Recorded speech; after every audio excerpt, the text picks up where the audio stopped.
this is John Colo with growingyourgreens.com. Today we have another exciting episode for you, and where I'm at today is probably the last farm that I'll be visiting on this trip to Miami area. I actually head out of town back home tomorrow, so I'll be glad to get back to my garden, get my hands in my dirt instead of visiting farms and getting my hands in the dirt and getting dirty. I like getting dirty.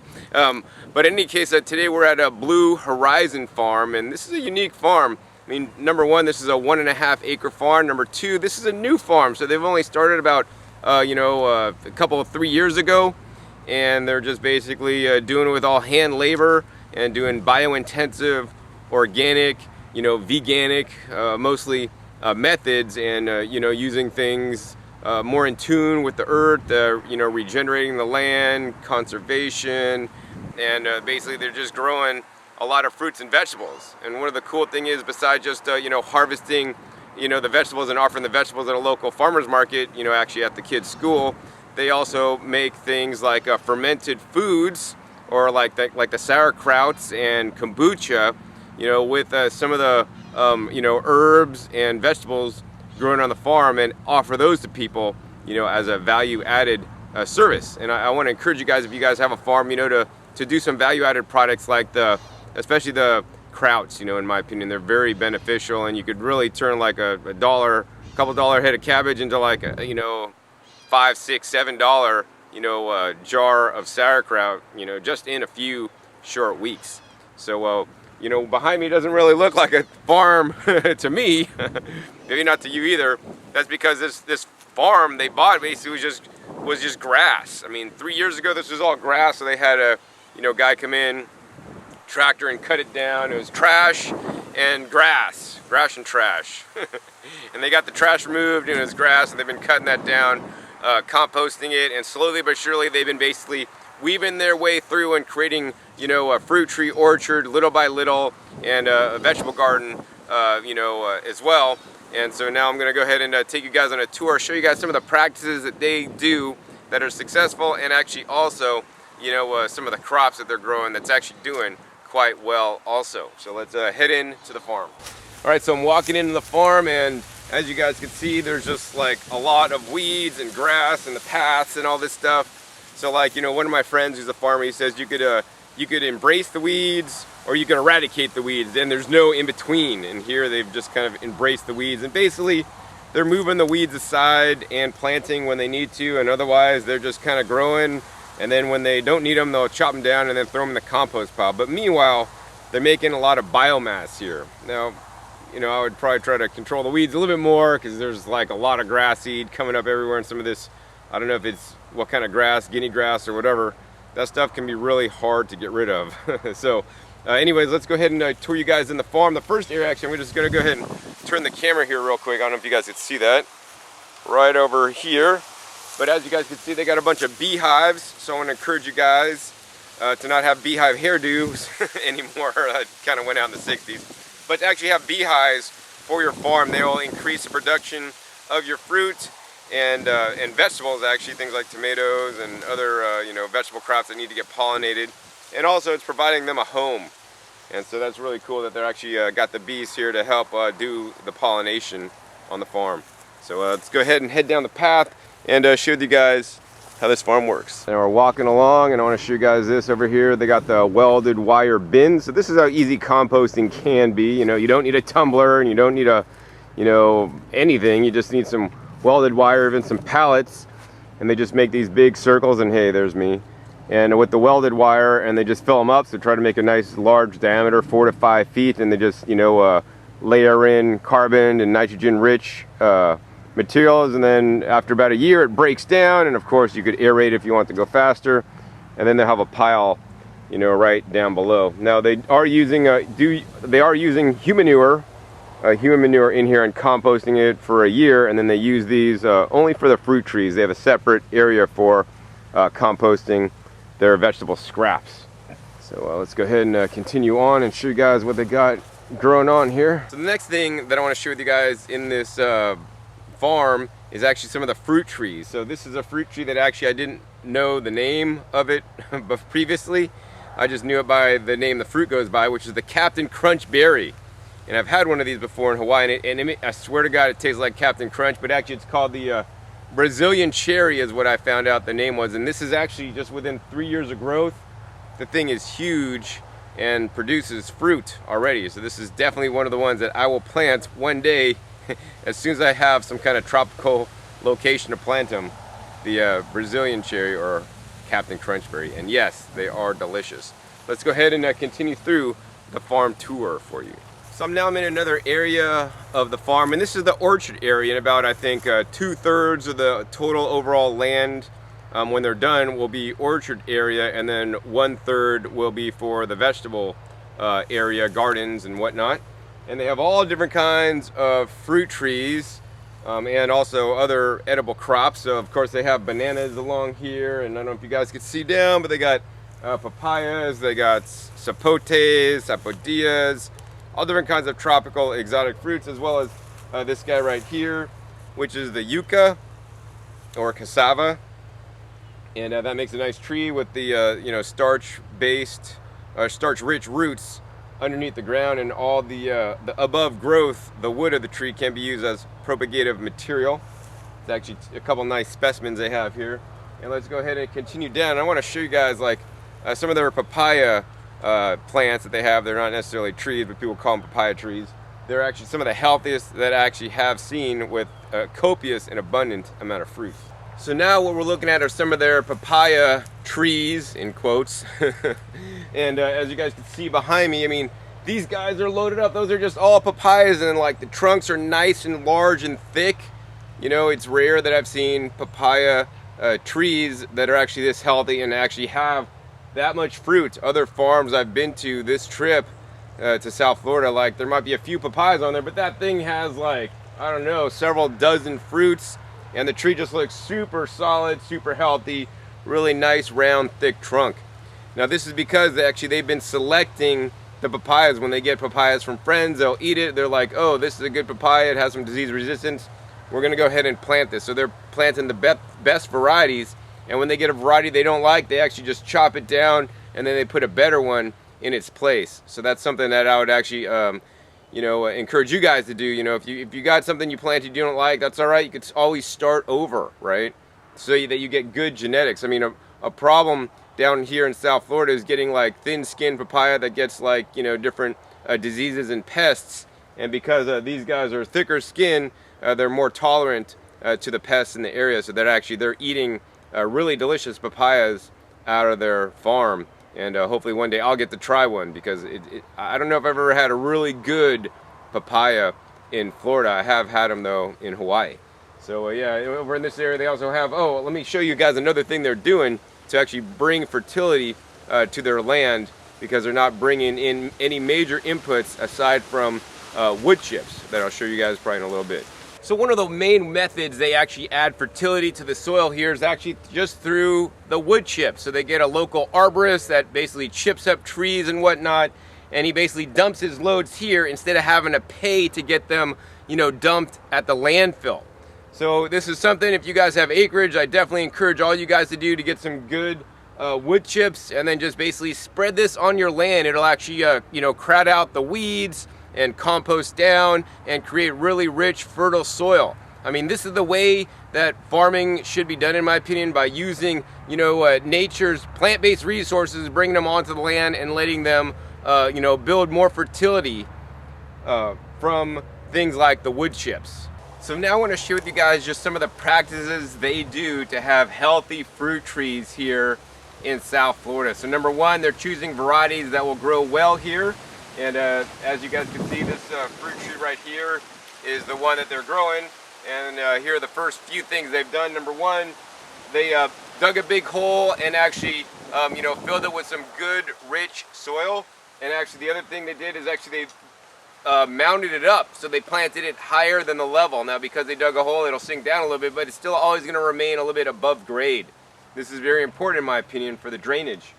And also they have a drip emitter down there, or a sprayer, that actually waters the root zone of the tree. This is very important, especially in the dry season when they're not getting enough water from the rain, because if your trees aren't getting enough water, any plant's not getting enough water, it's going to become stressed out. And when your plants are stressed out, they do not have the optimal growth or optimal amount of production either. Now the other thing they're doing aside from this is they actually have these other trees planted around them. It's kind of like the monkey in the middle, and the fruit tree is the monkey in the middle, and the trees around them are support trees. And these trees are known as the pigeon pea.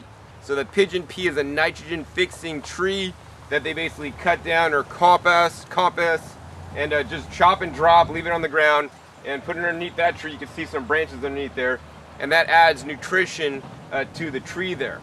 Another thing they do is actually they're really big advocates of the confrey tea. They grow confrey, which has deep roots. It pulls up nutrition from the ground, and they brew it in there in a tub, and then they actually use that tea to spray on, foliar feed the leaves and the top growth as well as the root zone. So I'll be sure to show you guys that coming up, actually probably next. So one of the things they're really into here is the confrey tea. Now, I've heard of this online stuff. I've never really seen too many people do it, but they are like really into the confrey tea. So they got these 5-gallon buckets that are being reused, and inside here, oh man, that looks nasty. I don't know if you guys could see that, but it's just smelly, ooky gooky stuff. Basically what happens is they take the confrey out of the garden, they chop it up, and then put it in here. They just put whole leaves in. You could also chop it up into little small pieces, put it in with water, and it looks like they got something growing in there. I don't know what, but but it brews basically for like a week or two, and then they take that, they strain it out, and then they put it in a watering can, and they could water it into the soil, and they could also put it in a backpack sprayer and foliar feed it on. So I mean, it is said that the confrey is really good because it has a long taproot that pulls up minerals from the soil. But the thing that I like to say is that the plant will only pull up the minerals that are in the soil, and if certain minerals are not in the soil, the plant will not be able to pull them up. So that's why I encourage the use of things like the ocean solids and things like the rock dust. But I think confrey tea, yeah, if you want to do it, that's great. It's definitely a fast-growing plant that they have in the garden that they've actually multiplied from a single cutting. I'll show you guys in a little bit. So up top here, actually, let me go ahead and move the camera up and show you guys actually how they're starting their vegetables for their vegetable garden, because it's definitely really cool and it doesn't use any plastic. So what they're doing here is this is where they start their vegetable starts, just underneath the Florida sun with a little cover over it so it doesn't get pummeled by the rain when it's raining, but it has a clear top over it so it can still get some sun. And basically they use a soil blocker. So I've shown these before on my show, but these things are super ingenious. They basically just use these, they get 3-sided pieces of wood, so it's on the bottom and the sides, and then basically they mix up a good soil mixture. And the most important thing when using a soil blocker is you want to get a proper mixture. If your mixture is not right, your soil blocker will not block properly. Like if you use sand in a soil blocker, you'll get like a sand castle, not soil blocks. And same thing with clay. If you got too much clay, it's just gonna stick together and be a mess.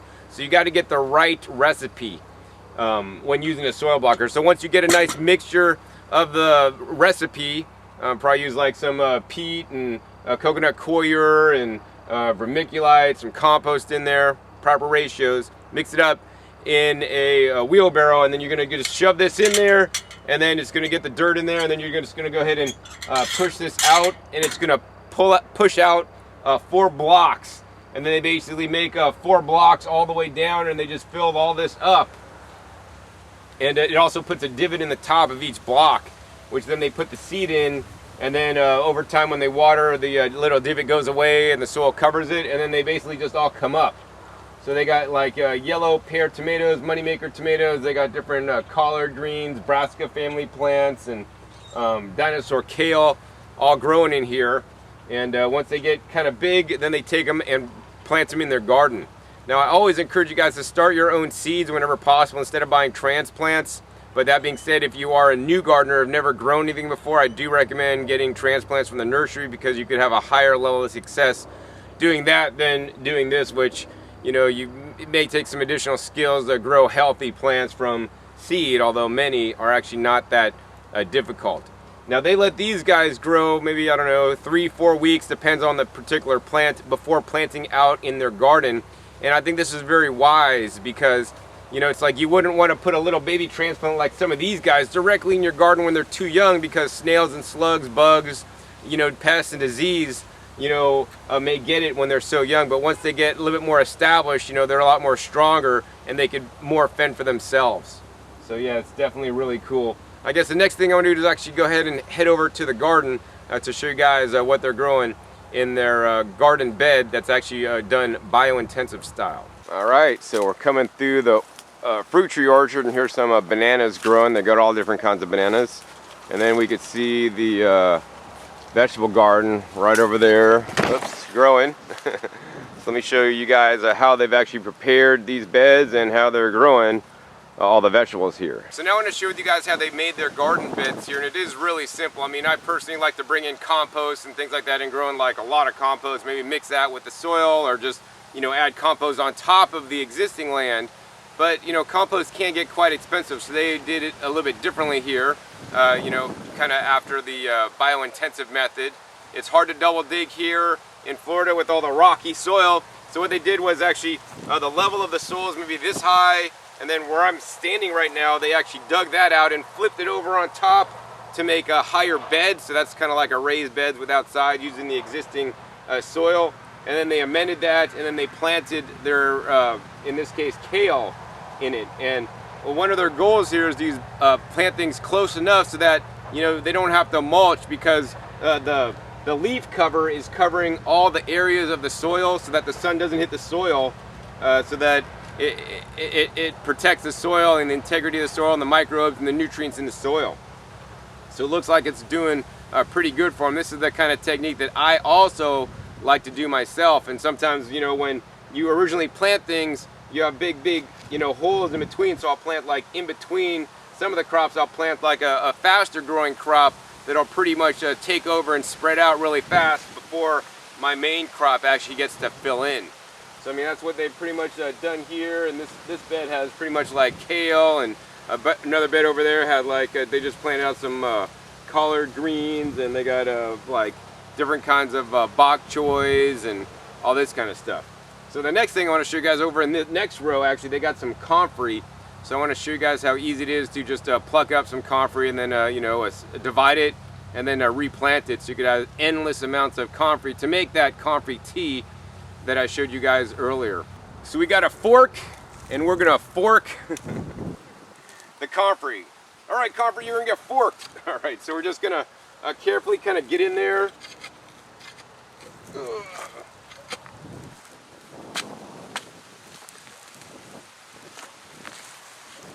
And pull this clump up. And if you look at that, once we got a nice clump, all we really need to do is just separate it out. So now here's one plant. We could probably plant that little guy. We could plant like this guy. Oops, and then this guy fell off. I mean, now we have all these little plants from division from one comfrey, and then that's how they basically got this whole row here. They basically just got one comfrey, grew it, and then just kept dividing it into a lot more. And this is literally what they're doing, is they're growing their own fertilizer so that they can be self-sufficient. The goal of this farm, although they're not there yet, you know, they want to not have to go to the store and buy things off-site to, you know, bring in. They're growing their own awapui ginger, which is shampoo ginger, so they don't have to buy shampoo. And they're probably going to grow, you know, the loofah gourd, so they don't have to buy sponges. And there's so many things that you guys could grow that would fill in and be the natural replacement for the products that are being sold to you each and every day in stores. And I want to encourage you guys to, you know, shop in your garden and in your yard first and grow things that's going to help you out, so you could reduce the amount of purchasing you need to do. And in this way, we can become producers instead of consumers in this consumerism society, because I think far too many people just buy too much stuff, then it ends up going to the landfill, and we're just filling up too many places with plastic junk that's just not getting recycled. And in nature, there is no such thing as waste. Everything is always returned to the earth. So the next thing I want to share with you guys today are the cabbages that are growing here. And some of the cabbages look really cool, but a lot of the cabbages, you know, got holes in them, and that's all right. You know, I mean, nature's not perfect, you know, and we're all used to this perfect, you know, produce society where you go into the store and nothing has holes in it. And, you know, I'm kind of more wary of stuff that doesn't have holes or that looks too perfect, because you kind of wonder, what do they spray, what do they do to get it looking that perfect, right? And so yes, in organic gardening, even I get things with holes in it, and when you see them, you got to get on top of that to prevent them. So whether this is you know, slugs, you could come out every night and pick off the slugs with your hands and get rid of them, or whether they're something like a cabbage worm, you know, you could use some BT or a Dipel product. You could also pick them off yourself, you know. I mean, there's always ways to deal with pests, but in this case, it's not critical that they're taken care of. You know, I mean, sometimes you don't have enough time to do everything you want to do. So despite some of the outer leaves getting damaged, you know, they'll just get composted down, and just these nice inner, you know, cabbages that aren't damaged will be used to make sauerkraut. And when I'm making juices or smoothies and whatnot, I don't care if my leaf has a couple holes in it. I would much rather have my leaf with holes in it than, you know, toxic chemical, you know, pesticides on it that I would be ingesting that would then, in my opinion, toxify me and my body. So let's see, I got another shot actually of the garden. I want to show you guys how abundant a garden can be if you grow the right things. All right, so this is a really tough and difficult shot to get for you guys, but I wanted to really show you guys just like really how abundant nature can be. So last season, what they grew in this bed was one of my favorite summer leafy green vegetables. It's known as the Malabar spinach, and this is the red stem Malabar spinach. Actually, I'll put a link down below to the video I made when I harvested my Malabar spinach berries and I juiced them and combined it with sugarcane juice. It was absolutely delicious. But the Malabar spinach is one of the heat-tolerant vegetables that can be easily grown in the summertime, when most people in South Florida think you can't grow anything. That's completely inaccurate. You just have to grow things that you're not used to. So things like the tropical vegetables like the Malabar spinach, you know, you could grow perennial vegetables like the Okinawan spinach, the longevity spinach, or Janera procumbens, things like katuk. These things grow really well in the summertime. So what they grew these last summer on a trellis right here, and it basically just dropped the seeds here. And what you guys are looking at are literally a field or a sea of Malabar spinach little babies. Now, if you do grow Malabar spinach babies, be aware that the babies pop up and they're so small like this, and it takes them a little bit of time to get pretty big. And so they grow pretty slow, but once they're a certain height, then they really just take off. So you want to really give them like a nice trellis to grow on. I mean, it'll easily fill an 8-foot tall trellis, like no problem. Mine probably would have went 12 feet tall up, and it was just a big trellis that was full from just like, I don't know, a half a dozen plants that I grew, and she has so many here. So what she'll be doing pretty soon is she'll be thinning these out and giving it to friends, selling some of the plants, and of course using all these to spread around her property and grow these on every fence line, so that she has edible Malabar spinach, greens, and also the delicious berries to eat, as well as the seeds that she could share with others. So the last shot I want to show you guys here in the vegetable garden is actually just this row on one of the borders of the vegetable garden. They actually had bananas planted all the way along, but if you look at them now, they don't really look like bananas anymore. They basically just been chopping them down because they weren't really happy with the fruit quality. And you know, I would encourage you guys, if you don't have a good plant, to cut it down, or in my opinion, I would probably try to like move it or move pups to another area of the property, especially when there's a lot of property, to just grow them and let them kind of be wild and fill in where they want, and then, you know, reutilize the space that is more valuable, like in the vegetable garden, for vegetables. Also, they found that some varieties of bananas that will grow too big, and they'll actually shade out the vegetables and or fruit trees because maybe they didn't have the best proper placement. So that's another thing you want to be concerned about, especially not when you're growing necessarily, you know, annual vegetables, because they come and go. But if you're planting fruit trees, you know, you want to try to like plan that appropriately and plant, you know, smaller plants that'll get the sun, and so that those ones won't block out the sun, you know, of larger fruit trees and whatnot. So appropriate planting and finding out how big different fruit trees may be growing before you plant them.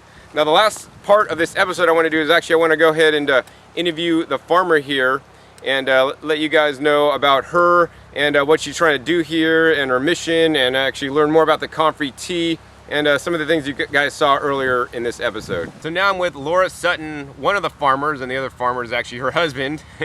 And this is not even their full-time gig. You know, they have 40-hour work week, you know, off the farm, and this is kind of what they do on the weekends for fun and when there's extra time before the sun goes down and whatnot. And that's kind of what I do. You know, I work in my garden when I'm not at my regular job and when I'm not doing other things or when I'm not traveling and all this kind of stuff. So we're going to ask her some questions today. So the first question for you, Laura, is why did you decide to start this farm to grow food for, you know, your family and also for people out there in the community? I decided to grow as much food as I possibly can. Decided to be vegan about 26 years ago because I knew raising animals would be a lot harder than growing crops, fruit and vegetable crops. So just trying to grow as much as I can on this little 1.5 acre farm. Cool. So what percentage of your diet, you know, comes from your farm currently? At the moment, we only have about 1/5 of our farm planted out, so it's a very small amount. I would say maybe about 25% of it is so far coming from but we're hoping to increase that to 100% someday. Right, yeah, as soon as their fruit trees come in and all these other things come in that they're actually planting and setting up now. So another thing I want to talk to you about actually was your confrey tea. You're really into the confrey tea. She's like the most into confrey tea person that I ever met. So why don't you share with my viewers like why confrey tea is so important and why you use it? I found out about the comfrey tea working on an organic farm in Hawaii. The farmer there taught us how easy it is to propagate it and the fact that it's a deep taproot, so it goes down deep, digs up the minerals, brings them up and puts them in and amongst its own leaves. And so when you harvest that comfrey plant, you know, if you soak it in water let it rot for a couple of weeks, it smells terrible, smells like a straight manure. But it's a wonderful mineral-rich foliar feed, something to go around and dilute first and spray onto all the leaves of any crops, anything you have, and then to use the leaves, of course, in your compost and as a mulch. It's a really important crop because it grows so quickly. You cut it down to the ground and literally within a couple of days you've got baby leaves sprouted up a good 6 inches tall, and they grow nice and big, make a lot of leaf material. So it's just a really important crop for anyone in the world to grow. I'm pretty sure it can grow just about anywhere, and you can grow lots of it and make your own fertilizer that way. So it's an important crop. Awesome. Yeah, besides just the fertilizer, you know, they use it in herbal medicine as well, so it can be very valuable for that. So what kind of results have you seen by using the confrey? Just the immediate response in the leaves. It's like they immediately thank you. They get pumped up. They look nice and rich, and you know, then they're disease resistant as well. So it's a pretty immediate effect you can notice right away. That's awesome. So let's talk about, you know, I know you have a business connected with your farm, or a lot of the, you know, stuff you grow on the farm actually goes to make sauerkrauts and fermented things. And why is that important for people to include more fermented foods in their diet? Fermented foods, mainly, you know, we're in a day and age where we're pretty much bombarded with toxins everywhere you go, just breathing in the air. So we really need to pump up the quality of food that we're eating. And one way to do that is by fermenting foods and keeping them raw. So don't, you know, ferment your foods and then go and can them and boil the heck out of the jars so that they're shelf stable. You want to keep them raw so that the probiotics are alive and rich, and all the enzymes and vitamins stay alive and rich. And that's what really feeds our bodies and makes us super resistant to disease and boosts up our immune system and makes us really strong and healthy. Awesome. So Laura, one of the things I've noticed just walking around your farm is that you have a lot of different varieties of fruits. I mean, you have a bunch of different varieties of bananas, but besides bananas, you have all these different tropical fruits, and even in your garden here, there's like so many different kinds of vegetables. They're not just rows and rows of kale. Why do you grow so many different varieties, and why are growing a lot of different varieties important? It's important to grow as many varieties as you can because nature intended for each specific variety of a vegetable to have its own nutrient package. So you may get more vitamin A in a certain kind of kale, say dinosaur kale, than you would in maybe a curly kale. And so it's just really important to grow as many different varieties of each vegetable as you can, just to increase, again, your nutrient absorption from your food and just to be as healthy as you can.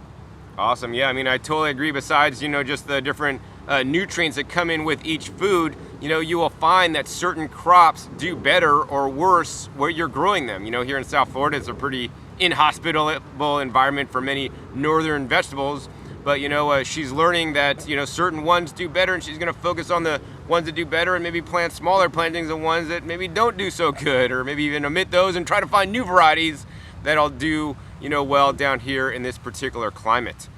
So I guess the last question I have for you today, Laura, is why is it important to simplify your diet? You know, I mean, I know you're on a pretty simple diet, and why did you choose to, you know, make your life more simple and simplify your diet? Well, I just thought it'd be a heck of a lot easier to grow crops than it would be to, like, you know, chase a bunch of animals around. Animals require a whole lot more land as well. So, you know, I just wanted to make it really simple by just eating fruits and vegetables. And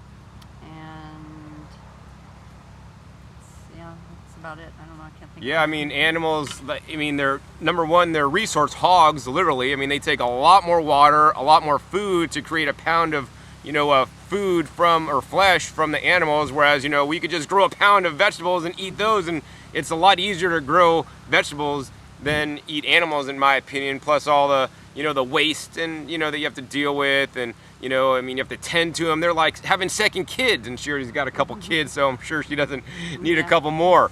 So I want to encourage you guys, you know, to eat as much plants as you possibly can, fruits and vegetables, and incorporate as much of them into your gardening style as you can, because in the end, it's just going to be a lot easier and make your life a lot simpler as well. So Laura, if somebody wants to get your sauerkrauts, your fermented, you know, kombuchas, or some of your vegetables even, how can somebody learn more about you and your farm and all that? Well, they can come on down here because we're keeping it local. We're not really into like shipping things away.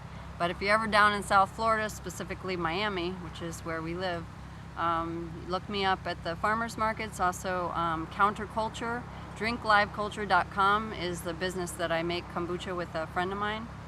So you can find me that way, and yeah, I guess we can post a link with me. Yeah, we'll post a link down below to her Instagram and her different sites and whatnot, so you can learn more about her and the farm she's got growing on down here. Any last comments you'd like to share with my viewers today? Just really a pleasure having you here. I've been watching your videos for a while, and it's just a real pleasure to have you on my farm. I feel very honored to have you here. Well, yeah, I mean, I'm always glad when I can get my hands dirty and get my hands in the dirt and just hang out with cool people, farmers that are growing food and trying to make a difference in the world. And that's why I really make these videos. You know, I make these videos so that it'll encourage you guys, show you guys what's possible here in Miami or wherever I'm traveling, or whether I'm at home or whatever, and just share with you guys tips and tricks to enhance and better your life, because that's why we're all here, and she's trying to do that in the local area by, you know, providing real food and educating people about real food here in the local Miami area. And I want to encourage you guys also to do some outreach and reach other people about how good it is to grow your food, and let people know, more importantly, how your food that you grew tastes, because it just blows away the stuff available at the grocery store. So in any case, if you guys enjoy this episode at the farm here today, hey, please give me a thumbs up. I'll be sure to give you guys future updates in the future. If I got enough thumbs up, I'll come back next trip when I'm here in Miami. Also be sure to check my past episodes. I have over 1,100 episodes now, at least several dozen, you know, sharing with you guys who live in South Florida on what can be grown here and how to do it, and all the cool places that I visit in South Florida. And also be sure to click that subscribe button right down below. This is probably my last episode here in South Florida this trip, but I have new episodes coming out every 3 to 4 days, and you never know what you'll be learning or where I'll be showing up. So once again, my name is John Kohler with growingyourgreens.com. We'll see you next time, and until then, remember, keep on growing. All right, this is John Kohler with growingyourgreens.com. Today, another exciting episode for you. I'm here still on my vacation in South Florida, and a trip to Miami, Dade County would not be complete without visiting